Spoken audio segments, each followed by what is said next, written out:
One day, my company held an anniversary party. The venue was already bustling with many employees chatting noisily. There were about 30 minutes until the party started, so I sat down on a nearby chair to wait. Then, James approached me. "Hey, you actually showed up. By the way, where's your wife? She's running late because of work." James always pestered me, and honestly, it was getting on my nerves. Why so cold?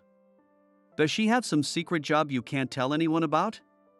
Come on, show us the wife who matches your dull looks. I was at my limit after he insulted my beloved wife. Right then, someone appeared, throwing the venue into a state of panic. And James, who had been insulting me, started down a path of misfortune. My name is John.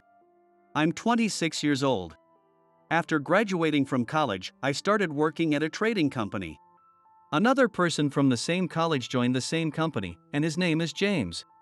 We joined as peers, but I was shocked by the difference in how we were treated. You see, James is what you'd call a handsome guy.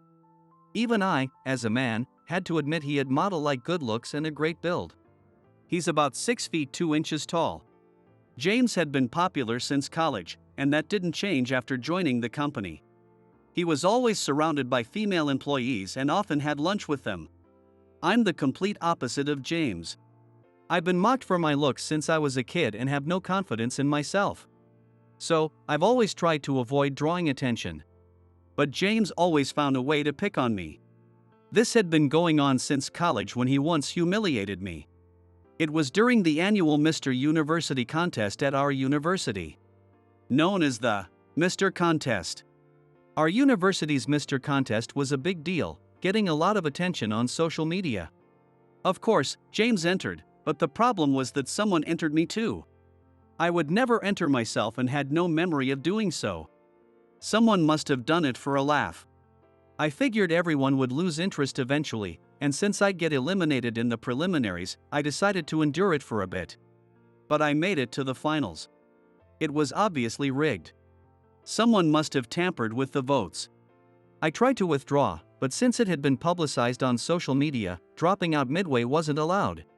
So, I was forced to stand on stage. The person standing next to me in the finals was James. In the final round, the audience votes, and I could hear snickers from the crowd. Of course, there was a huge difference between James and me. As expected, James won. I didn't get a single vote. Later, I found out that it was James who had entered me into the contest and rigged the votes. After the Mr. Contest ended, we were nearing the end of our college life, so I tried to focus on getting through it without worrying too much. Yet, I ended up working at the same company as James. When I found out we were at the same company, I was utterly disheartened. I thought it would be just like college all over again. However, after we started working, James was always busy with female employees fawning over him, leaving him little time to harass me. Even so, he occasionally made snide remarks to me. For instance, when we passed by each other, he would say, "Man, you look ugly today. Did you even check the mirror before coming in? I couldn't step out looking like that." You know, as a salesman, appearance matters. You should take a leaf out of my book and spruce up a bit. Sure, looks matter in sales. But I believe it's more about expressions than facial features. And above all, in sales, building trust with the client is crucial. I always prioritize trust, so my sales performance was fairly high. James, on the other hand, was the top performer. This was because he mostly dealt with companies led by women. James had a knack for charming women, securing deals just by engaging in a bit of personal talk. Many men didn't think highly of him, but no one could complain about his top sales record. Around 2 years after joining the company, a company-wide drinking party was organized. We were seated in close groups based on age. So I ended up sitting opposite James. Since we had a 3-day weekend coming up, everyone seemed to be drinking at a high pace. James was already drunk by the time he started picking on me again. "So, I hear you're married." "Yeah, so what? But you didn't invite anyone from work to the wedding, did you? Isn't that strange?" "Not really. More people are having small, family-only ceremonies these days. You didn't invite anyone because you're too embarrassed to show your wife, right?" "That's not it at all. As I tried to explain, James burst into a crude laugh. Nobody wants to see your wife anyway. I felt drained, unable to muster a response to James's offensive laughter and remarks. Then, perhaps thinking I was angry, James started saying things like this. Don't be mad. We were Mr. Contest buddies, remember? Colleagues around us reacted to his statement. Mr. Contest? Yeah, it's a contest held at our university every year to pick the best-looking guy. And both James and John competed in it? One colleague inquired with a puzzled look. Yep. It's hilarious that this guy entered the Mr. Contest. And we went head-to-head in the finals. Of course, all the votes went to me. And he got 0. At that moment, I truly hated James. Our colleagues looked uncertain how to respond and quickly changed the subject. The rest of the drinking party was hellish for me. After the Mr. Contest topic came up, I didn't speak to anyone, drinking alone in a corner. Honestly, I started thinking about changing jobs. But the reason I've been able to endure at this company is because of my wife. I'm home. I was heavily intoxicated from all the stress drinking and stumbled into the house completely drunk. My wife, Emma, welcomed me home with a smile. Welcome back. How was the drinking party today? It was awful. I never want to attend another one. Was it because of James again? Yeah. He always picks on me. I don't know why. You're good at your job, so maybe he's jealous deep down. I hope that's it, but he embarrassed me in front of everyone. That must have been tough. Let's just go to bed early and do something fun tomorrow to take your mind off it. Yeah, maybe we should go on a day trip. Sounds great. I have the day off tomorrow, so we can have fun from morning till night. Emma's smile saves me. I used to be gloomy and negative, but since meeting Emma, I've become a bit more positive. Emma is a very cheerful woman, always full of energy. Just seeing her makes me feel better. She's more than I deserve, balancing both work and household chores. Whenever I come home, there's always a warm meal waiting in Emma's smiling face. No matter how bad my day at work is, I recharge when I get home. The only thing Emma isn't good at is ironing. I've asked her to iron my shirts a few times, but she ended up burning them or putting holes in them, so I handle the ironing. Emma felt bad about it, saying, I'm sorry. I ruined your work shirts. I thought a good wife should be able to iron properly. But I can't do it at all. But in a marriage, you cover each other's weaknesses. So I didn't mind at all. Besides, ironing isn't a big deal. For someone like me who isn't good at cooking or cleaning, having Emma around is a blessing. I fell asleep feeling grateful for Emma. The next day, we went on a day trip to a hot spring. We enjoyed good food, relaxed in the hot spring, and felt ready to tackle work again. After a refreshing 3-day weekend, I was informed about the company's anniversary party.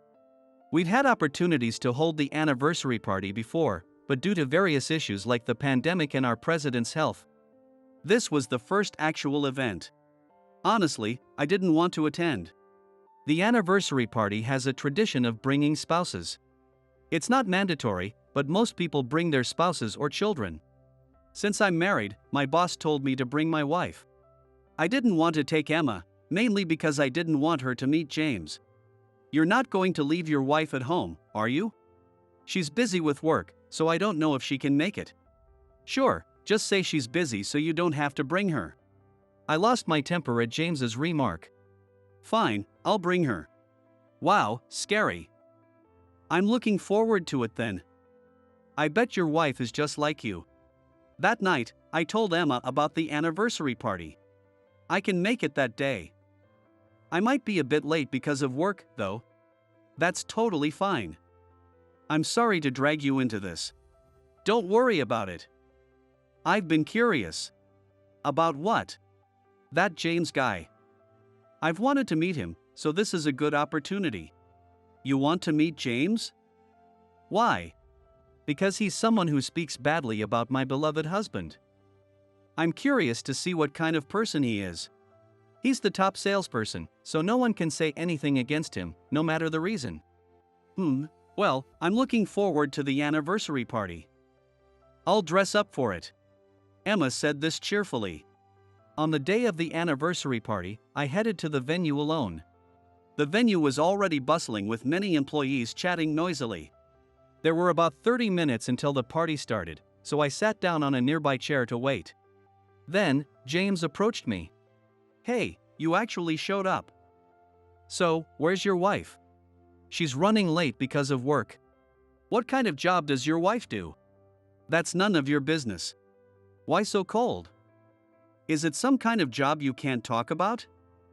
And don't you feel embarrassed making your wife work?" Even though working couples are increasing, I could never let my wife work. My ideal is for her to take care of the home while I earn the money. Everyone has their own way of managing their household. Are you mad? I'm not mad, but I don't appreciate you talking badly about my wife. Whatever. But it's your wife, man. I bet nobody will know what to say when they meet her. Anyway, let me know when she arrives. With that, James moved on to talk to someone else. As we talked, the time for the anniversary party to start arrived. The party began with a speech from President Brown, and then everyone started enjoying the food and drinks. After a while, my phone rang. "Hey, what's up?" "Sorry, I should have been there by now, but work ran late. I just finished." "Don't worry at all. Take it easy. The party just started, so no rush." "Thanks. I just got in a cab, but there's some traffic, so I might be about an hour late." "Got it. I'll let the reception know. Text me when you get here." "Okay." Emma hung up. Just then, James approached me again. "Your wife is really late, isn't she? Are you sure you even invited her?" "She's on her way. She just called. We'll see. By the way, my girlfriend is here. Let me introduce you." James said this, and a woman appeared behind him. She had a cute face, but also a strong presence. "Nice to meet you. Pleased to make your acquaintance." "Nice to meet you. Isn't she great?" "She's a model. She's been featured in some big magazines. She's so cute that everyone does a double take. Her fashion sense is top-notch too. Look, this outfit is from that brand. Don't flatter me too much, I'll get shy." "But it's true, isn't it?" "Well, yes, but still." I wondered what I was being forced to witness. She might be a cute woman, but she wasn't attractive to me at all. So, I was at a loss when James sought my agreement. "Don't you think so?" "Oh, sorry, I wasn't listening. What were you talking about?" "Come on, man. I'm talking about how my girlfriend is super cute." "Ah, yeah, sure. Don't fall for her. Not that she'd ever be interested in you." As we talked, there was a commotion near the entrance. "What's going on over there?" While everyone was focused on the noise, I noticed a missed call on my phone. I had missed Emma's call because I was distracted by James and his girlfriend, Emily. She had sent a message saying she had arrived and was coming into the venue. I decided to go meet Emma at the entrance. As I made my way there, I overheard nearby employees talking. "Hey, isn't that the actress everyone's been talking about?"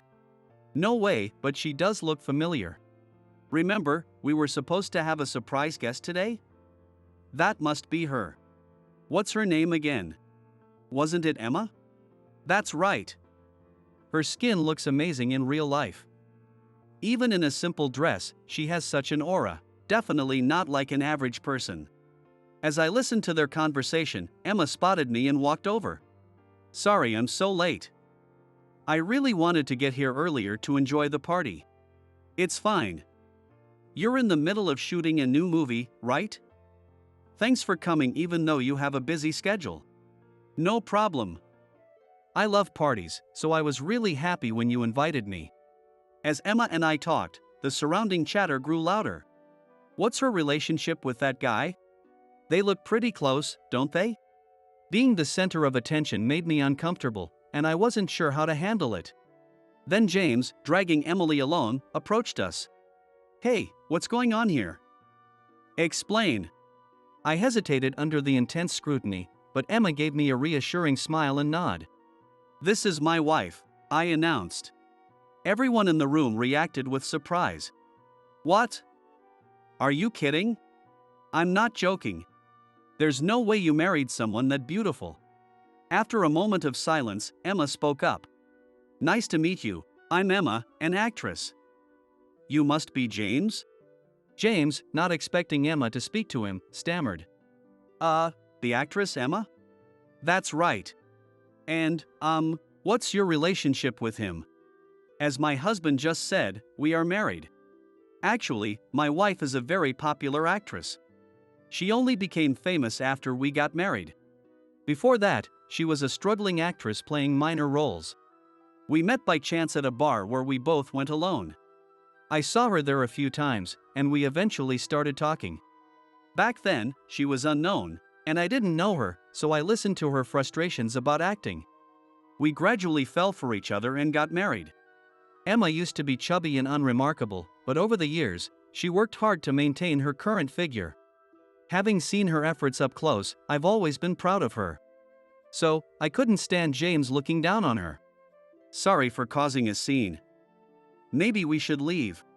Yes, we'll be heading out. Please continue enjoying the party. James looked like he wanted to say something, but I took Emma's hand and we left the venue. I'm sorry. Why are you apologizing? Because you said you wanted to enjoy the party, but it turned into a scene and you couldn't have any fun. Oh, that? Don't worry about it. I expected something like this. Really? Since I became popular, it happens everywhere I go. I'm used to it now. Since you got all dressed up, it would be a waste to go straight home. How about we grab dinner somewhere? That sounds great. Actually, I anticipated this and reserved a private room at a restaurant. Really? Is it the place I mentioned wanting to go to, recently? Yes, it is. You seemed very eager to go. Yay! You're the best husband ever. That night, we had dinner together and then went home. The next day at work, many people approached me with questions. Hey, John, are you really married to the actress Emma? How did you even meet an actress? I was bombarded with so many questions that I got fed up. Needing some alone time, I slipped into an unused meeting room. Suddenly, I was shoved from behind and fell to the floor. Ouch! I turned around quickly to see James standing there. Are you mocking me? No, I'm not. Why didn't you tell me you had a wife like that? There was no need to mention it. Besides, I thought it might interfere with work. You made a fool out of me. No, I didn't. My girlfriend is a magazine model. I'd been bragging about it to everyone. But then you show up with a famous actress, and it's all ruined. That's your problem. Girlfriends and wives aren't meant to be shown off. Shut up. As James yelled, the door slowly opened behind him. Standing there, with a frown on his face, was President Brown. James noticed my gaze behind him and turned around nervously. President Brown, meeting James's eyes, said in a low voice, James, I need to have a word with you. Is now a good time? He asked in a low voice. What about? I've received complaints about your sales tactics from several company heads. Complaints? Was there some kind of trouble? James, I heard you were pitching like a host to Ms. Johnson. You were saying things like, we can go on a date if you place an order, and, if you want more visits, contribute to the sales. You mentioned a lot of things. Well, that's... In the end, you even demanded money, saying you needed it to go to a hospital. Even President Johnson found it suspicious and reported it to me. Do expect some consequences. You can go home for today. Also, I'd like to have a word with you too, John. Is that all right? I was startled by the sudden mention of my name. Yes, of course. I replied, bracing myself, fearing I might be in trouble too. James looked at me with a smug expression as if expecting me to get in trouble as well. John, your sales performance is decent, but your clients speak very highly of you.